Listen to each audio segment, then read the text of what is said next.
আল্লাহর ভয়, আখিরাতের ভয়, জান্নাত জাহান্নামের ভয়, আদালত, ন্যায় নিষ্ঠা, ন্যায় পরায়ণতা এগুলো শিক্ষা না দিয়ে, ধর্মীয় জ্ঞান শিক্ষা না দিয়ে যখন সরাসরি জেনারেল জ্ঞানের দিকে যখন আমরা ঠেলে দিচ্ছি, তারা সাধারণ জ্ঞান পড়তেছে, বিজ্ঞান পড়তেছে, এই পড়তেছে, যেগুলোর মধ্যে কোনো ইথিক্যাল কোনো এডুকেশন থাকে না, নৈতিক কোনো শিক্ষা থাকে না।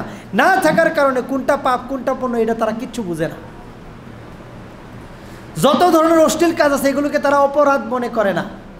কোনো চুরি, চাঁদাবাজি, এই যে দেখেন এখন আমাদের দেশের ছাত্ররা কত স্লোগান দিচ্ছে, আমাদের দেশের সমন্বয়করা দেশ স্বাধীন করছে, এই সেই অনেক কথাবার্তা বলে। আবার অনেক সমন্বয়ককেও আপনি দেখবেন যে তারা চাঁদাবাজি করে, এবং তারা যে ক্ষমতায় গেলে করবে না এটার গ্যারেন্টি কি?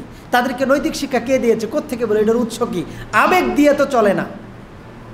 এই কারণে আপনি দেখবেন অধিকাংশ যারা ছাত্র বয়সে আবেগ থাকলেও চাকরি জীবনে গিয়ে যখন কোটি কোটি টাকার, লক্ষ লক্ষ টাকার বান্ডেল আসে, তখন আর তারা লোভ সামলাতে পারে না। লোভ সামলাতে পারে কেবল তারাই যারা আল্লাহকে ভয় করে, যাদের মধ্যে তাকওয়া আছে, অন্তরে তাকওয়া আছে। তাহলে আমাদের সিলেবাস পরিবর্তন করতে হবে, আর আমাদের মুসলমান যারা আছে, মুসল্লি যারা আছে, তাদের মানসিকতার পরিবর্তন করতে হবে।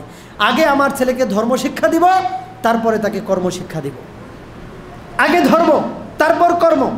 আগে আমরা শিক্ষা দিব নীতি নৈতিকতা, আগে ইথিক্স শিক্ষা দিব। এটা যদি পারিবারিকভাবে সম্ভব হয় তাহলে করবেন।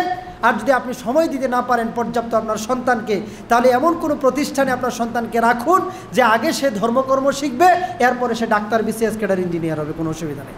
এগুলো সবই আমাদের ইসলামী দরকার আছে।